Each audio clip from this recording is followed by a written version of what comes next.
So hey guys, welcome to my YouTube channel. आज बहुत ही ज़्यादा मज़ा आने वाला है आप लोगों को, क्योंकि आज हम करेंगे company analysis, technical plus fundamental analysis. So let's get started. So आज हम करेंगे एनालिसिस एक बहुत ही तगड़ी कंपनी का, जिसका नाम है प्राइकॉल। तो प्राइकॉल एक ऑटो इंसिलरी सेक्टर से बिलोंग करती है, मतलब ऑटो पार्ट्स बनाने का काम करती है। इनके पास 40+ ईयर्स का एक्सपीरियंस है इस सेक्टर के अंदर। इनके कस्टमर्स भी बहुत तगड़े हैं, जैसे टाटा मोटर्स है, टोयोटा है, Hyundai, BMW, Mercedes Benz and the list goes on. So इसके बारे में हम डिटेल में बात करेंगे। सो अभी हम चलते हैं कंपनी के चार्ट पे, थोड़ा सा टेक्निकल एनालिसिस भी हो जाए। तो यहाँ पे आप देख सकते हो कि कंपनी ने बहुत तगड़ी रिकवरी दी है, और रिकवरी दी है राउंडिंग बॉटम पैटर्न के साथ। ये देखो,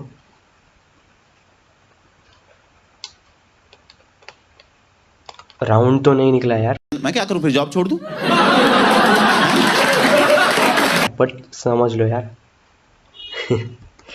सो मैं थोड़ा इसको जूम इन करके दिखाता हूँ। तो ये राउंडिंग बॉटम पैटर्न रिकवरी के साथ इसने कंपनी ने दिया है ब्रेकआउट, फ्रेश ब्रेकआउट है।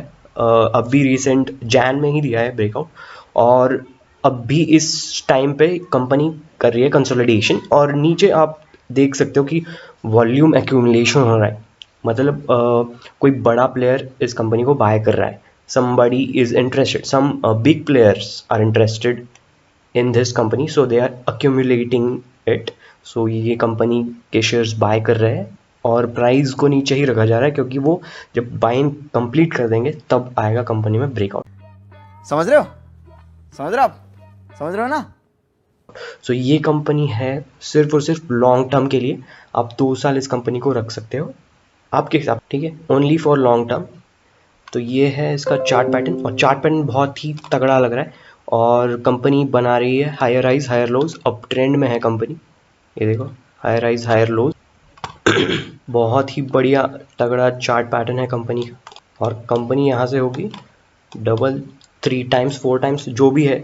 मिनिमम 2 इयर्स के लिए आप इन्वेस्ट करके रखो इस कंपनी। तो अभी हम चलते हैं कंपनी फंडामेंटल्स के बाद। तो अभी हम करते हैं थोड़ा फंडामेंटल एनालिसिस कंपनी का। तो यहाँ पे आप देख सकते हो मार्केट कैप है 1500 करोड़, जो कि ठीक ठाक है। कंपनी अभी छोटी है, 35 के पी पे अवेलेबल है, मतलब सस्ते वैल्यूएशंस पे अवेलेबल है कंपनी। अभी बहुत मतलब अभी बहुत ग्रोथ बाकी है कंपनी में, और वो ग्रोथ चल रही है, कंपनी का स्टार्ट हो रहा है। ROC की बात करें तो 14% है, 9% है। कोरोना की वजह से थोड़ा सा कम हो गया, नहीं तो इसका ROC 20% के अबाउ हो सकता है। इस साल का रिजल्ट जब आएगा ना, तब इसका ROC ऑलमोस्ट बढ़ जाएगा। तो अगर आपको लग रहा होगा कि फंडामेंटल एनालिसिस बहुत ही हार्ड होता है, बहुत ही मतलब समझ में नहीं आता है, तो बहुत ही सिंपल चीज़ बताता हूँ मैं। अगर आप लोग शार्क टैंक देखते हो ना, तो वो लोग उनसे क्या पूछते हैं, पूछते हैं कि नंबर्स बताओ भाई, तुम्हारे नंबर्स क्या है, सेल्स क्या है, तुम्हारा नेट प्रॉफिट क्या है, तुम्हारा ग्रॉस मार्जिन क्या है, ये सब पूछते हैं। तो वही सब चीज़ हमें भी देखना है, सिंपल है। तो अभी हम देखेंगे पिछले 4 क्वार्टर्स में क्या क्या रिजल्ट है। तो दिसंबर 2022 में है इनके 462। सो ये कोरोना का टाइम अगर हम छोड़ दें, 115 करोड़, जो कि लॉकडाउन की वजह से कम है इनका। फिर जब लॉकडाउन खुला तब सेल्स बढ़े, फिर सेल्स बढ़े, फिर सेल्स बढ़ रहे हैं, फिर कोरोना के केसेस बढ़ने लगे, तो थोड़ा सेल्स कम हो रहा है। सितंबर के क्वार्टर में थोड़ा सा रिकवरी किया है, मतलब क्वार्टर ऑन क्वार्टर बेसिस पे हम बोल सकते हैं कि कंपनी सेल्स अपना बढ़ा रही है, धंधा अपना बढ़ा रही है, ठीक है। अब देखते हैं हम ऑपरेटिंग प्रॉफिट।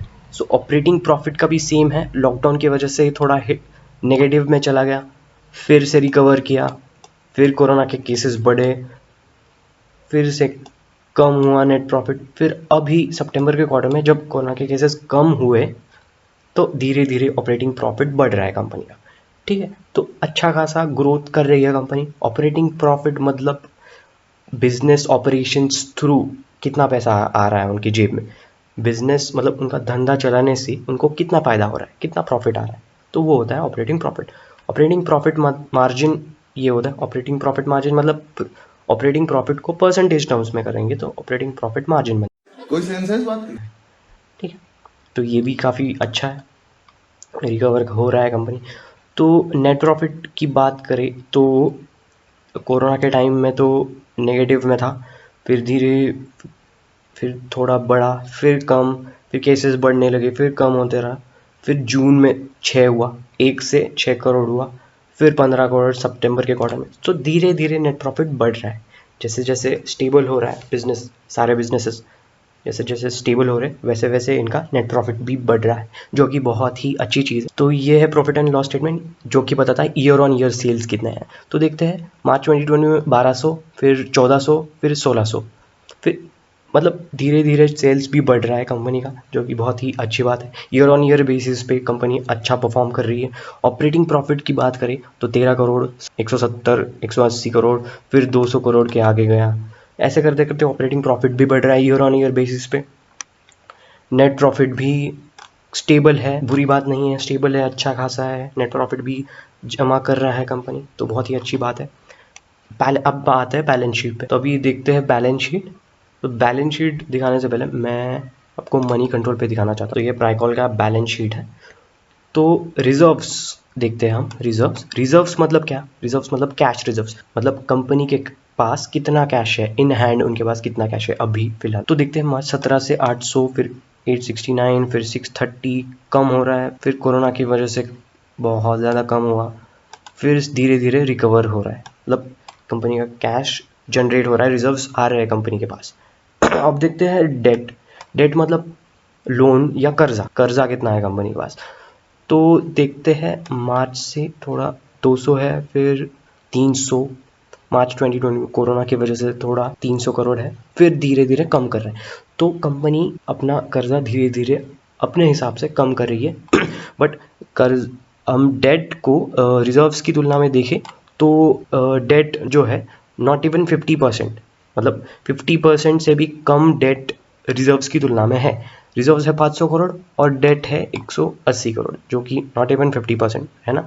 तो चिंता करने की बात नहीं है, कंपनी के पास बहुत ज़्यादा कर्जा नहीं है। हम बोल सकते हैं कि ऑलमोस्ट डेट फ्री है कंपनी। अगर कंपनी चाहे तो अपना डेट और आसानी से ख़त्म कर। अभी हम देखते हैं कैश फ्लोज। कैश फ्लोज एक बहुत ही इंपॉर्टेंट एस्पेक्ट होता है कोई भी कंपनी को एनालाइज करने का। So cash from operating activity मतलब उनके ऑपरेशंस, बिजनेस ऑपरेशंस के थ्रू कितना कैश जनरेट कर पा रही है कंपनी। तो देखते हैं मार्च 29 में 44 करोड़, फिर 2020 में 151, फिर कोरोना की वजह से थोड़ा कम हुआ, पर अगला जब रिजल्ट आएगा तो और कैश बढ़े, क्योंकि क्वार्टर ऑन क्वार्टर बेसिस पे कंपनी अच्छा परफॉर्म कर रही है। तो नेक्स्ट जो रिजल्ट्स आएंगे वो अच्छे खासे होंगे। नेट कैश फ्लो कोरोना की वजह से तो नेगेटिव में था, है ना, बट धीरे धीरे कंपनी कैश जनरेट कर पा रही है, जो कि बहुत ही अच्छी चीज़ है। नेक्स्ट रिजल्ट जब आएंगे, जैसे मैंने बोला, तो अच्छे खासे रिजल्ट्स होंगे कंपनी के। तो कंपनी के पास बहुत ज़्यादा अच्छा पोटेंशियल है। रोज़ देखते हैं हम। रोज़ मतलब रिटर्न ऑन कैपिटल एम्प्लॉयड, मतलब जितना पैसा कंपनी ने अपने धंधे में लगाया उससे कितना रिटर्न आया। तो 15% is not a bad one, ठीक है, अच्छा है। कोरोना की वजह से थोड़ा कम है, बट ठीक है। जब अगला रिजल्ट आएगा तो वैसे ही, मतलब क्वार्टर ऑन क्वार्टर का अच्छा है, तो अगला जब रिजल्ट आएगा वो भी अच्छा होगा। ऑलमोस्ट 20% के अबव ही होगा रोज़, जो कि बहुत ही अच्छी बात है। तो अभी आते हैं हम शेयर होल्डिंग पैटर्न पे। शेयर होल्डिंग पैटर्न में हम देखते हैं कि प्रोमोटर्स का स्टेक सिर्फ 36% है। क्यों? क्योंकि कंपनी अभी छोटी है, कंपनी को पैसा चाहिए था, इसलिए उन्होंने थोड़े शेयर्स अपने बेचे और वो उस पैसों से अपने धंधे में लगाया और फिर अपना धंधा बढ़ा रही है और प्रॉफिट भी जनरेट कर रही है। तो इस तरीके से अगर आप देखेंगे तो मार्च 2019 से अभी तक कंपनी के प्रोमोटर्स ने कोई शेयर्स नहीं बेचे। इसका मतलब क्या है? इसका मतलब है कि प्रोमोटर्स को अपनी कंपनी पे भरोसा है कि वो ग्रो कर सके, इसलिए वो अपने शेयर्स नहीं बेचे। और एक इम्पॉर्टेंट बात कि एफआईआईज भी इन्वेस्टेड है इसमें, बट ये दिसंबर 2021 का डेटा है। मतलब अभी जैन में तो बहुत सारी सेलिंग्स हुई है एफआईआईज के थ्रू, मतलब इंडिया से ही एग्जिट कर रहे हैं एफआईआईज, क्योंकि वो यूएस फेड रेट का इशू आया है इसके लिए। बट डीआईआईज भी सेम टाइम बाय कर रहे हैं, बट उतना नहीं बाय कर। बट चिंता की बात वो नहीं है, धीरे धीरे अभी मार्केट्स वीक है, ग्लोबल मार्केट्स वीक है, धीरे धीरे जैसे स्टेबल हो जाएगा तो कोई दिक्कत नहीं आएगी। तो ये कंपनी ओवरऑल देखा जाए तो बहुत ही अच्छी कंपनी है और आपको ऐसे मल्टी बैगर्स रिटर्न दे सकती है। तो अभी चलते हैं हम कंपनी के वेब। और अभी तो रुको, क्लाइमैक्स अभी बाकी है। तो अभी हम देखेंगे कंपनी के बारे में, थोड़ा सा डीप में जानने की कोशिश करेंगे। तो ये है की हाईलाइट स्टार्टेड इन 1975। इनके 9 मैन्युफैक्चरिंग यूनिट्स है, 4 प्रोडक्ट वर्टिकल्स है, 2 इंटरनेशनल ऑफिस भी है। मतलब इंटरनेशनल ऑफिस मतलब इंटरनेशनल मार्केट भी कैप्चर करना चाहते हैं, धीरे धीरे करके पूरे इंटरनेशनल मार्केट में इनका प्रेजेंस होगा। सर्विंग 7 व्हीकल सेगमेंट्स, मतलब 7 व्हीकल सेगमेंट्स के अंदर इनके प्रोडक्ट्स लग रहे हैं और इनके पास मोर देन 5000 एम्प्लॉयज़ है, मतलब काफ़ी अच्छी टीम है इनकी। और 2000 प्रोडक्ट वेरिएंट्स है, जो कि बहुत ही ज़्यादा वेरिएंट्स हैं इनके पास। अभी देखते हैं कंपनी के कस्टमर्स। जैसे मैंने बोला, बहुत ही तगड़े तगड़े कस्टमर्स हैं, जैसे BMW है, बजाज है, होंडा है, हीरो है, KTM है। ये 2 व्हीलर सेगमेंट के प्लेयर्स हैं, बहुत बड़े प्लेयर्स हैं। 4 व्हीलर सेगमेंट में है fiat, Honda, Mitsubishi, Maruti Suzuki, Mahindra, मतलब ऑलमोस्ट सारे टॉप प्लेयर्स इनके कस्टमर्स हैं। कमर्शियल व्हीकल्स में भी इनका पार्ट्स लगता है, ट्रैक्टर्स में लगता है जैसे कि महिंद्रा है, फिर ATV इंडस्ट्रियल में भी इनके पार्ट्स यूज़ हो रहे हैं, इंजन एप्लीकेशंस के लिए भी यूज़ होते हैं, ऑफ रोड व्हीकल्स में भी लग रहे हैं जैसे JCB। सो अभी हम देखते हैं कि इनके प्रोडक्ट्स क्या हैं। इनके प्रोडक्ट्स लगते हैं 7 व्हीकल सेगमेंट में, जैसे मैंने पहले बताया। तो 2 व्हीलर्स में लगते हैं 3 wheelers, cars, tractors, commercial vehicles. तो अभी इनके 3 व्हीलर्स में देखते हैं कि इनके पास क्या क्या प्रोडक्ट्स हैं। टेम्परेचर सेंसर्स है, फ्यूल मॉड्यूल है, फिर वॉल्व्स है, स्पीड सेंसर्स है, ऑयल पम्प्स है, एक्सेट्रा एक्सेट्रा। तो यही सारी चीज़ें प्रोडक्ट्स हैं इनके पास। और सबसे मेन प्रोडक्ट इनका है ड्राइवर इंफॉर्मेशन सिस्टम। थोड़ा जूम करके दिखाऊंगा मैं। तो ये जो डिजिटल डिस्प्ले होता है, इसको बोलते हैं ड्राइवर इंफॉर्मेशन सिस्टम। और इनका ये मेन प्रोडक्ट है। क्यों? क्योंकि 60% प्लस का रेवेन्यू इस प्रोडक्ट से जनरेट करता है ये कंपनी। और इस प्रोडक्ट के मामले में बहुत ही स्ट्रांग है कंपनी। जो ये इनका प्रोडक्ट है, बहुत ही प्रीमियम प्रोडक्ट है।